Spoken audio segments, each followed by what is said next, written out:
پر بیٹھ کر کے 1857 کے بعد کے نابالغ محققین بک بک کرتے ہیں کہ قرآن کی آیت پڑھ، محقق صاحب قرآن کی آیت پڑھ رہے ہیں کہ یہ ولی لوگ تو ناک پہ مکھی جو بیٹھتی ہے اس کو نہیں ہٹا سکتے۔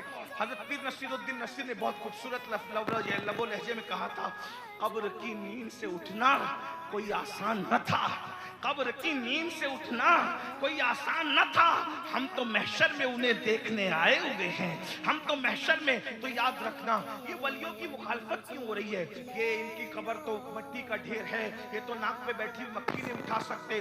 آج کل یہ یوٹیوب پر فیس بک پر بیٹھ کر کے 1857 کے بعد کے نابالغ محققین بک بک کرتے ہیں کہ قرآن کی آیت پڑھ، محقق صاحب قرآن کی آیت پڑھ رہے ہیں کہ یہ ولی لوگ تو ناک پہ مکھی جو بیٹھتی ہے اس کو نہیں ہٹا سکتے۔ کون کہہ رہا ہے؟ بولے اللہ صاحب کہہ رہے ہیں کہ یہ ولی ناک پہ بیٹھی مکھی نہیں ہٹا سکتا۔ میں ایک بات کہوں، آپ مجھے یہ ثابت کر کے بتا دیں کہ آخر نزول قرآن کے وقت تو کون سا ولی تھا؟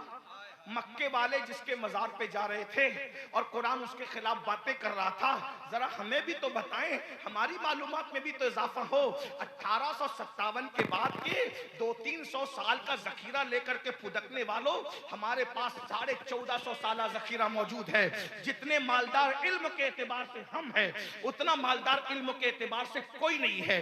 وجہ یہ ہے کہ باب مدینۃ العلم سے نسبتوں کے تار ہمارے جڑتے ہیں اور کسی کے نہیں جڑتے۔ وہ رابضی کالے کپڑے والوں کی اوقات کیا ہے کہ وہ مولا علی سے اپنے تار جوڑ کر کے رکھیں؟ ان کے تار تو کبھی کے ٹوٹ چکے ہیں، وہ تو علی کے نام پہ سیاست کر رہے ہیں۔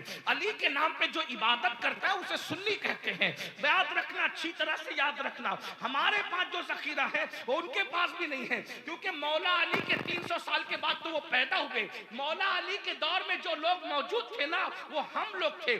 آپ کو ثبوت بتاؤں، امام اعظم کے ابا، اللہ اکبر، جن کے سر پر مولا علی ہاتھ رکھ کر برکت کی دعا کر رہے تھے، وہ ہمارے امام تھے، ہمارے امام تھے۔ ہاں ہاں، نفیسہ مصری کی محفل میں بیٹھ کر جو امام بن رہا تھا وہ امام شافعی ہمارا امام تھا۔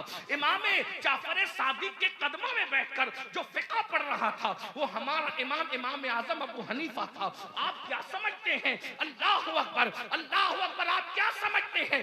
امام زید کے ہاتھ میں جو مرید ہو رہا تھا وہ ہمارا امام، امام اعظم ابو حنیفہ تھا۔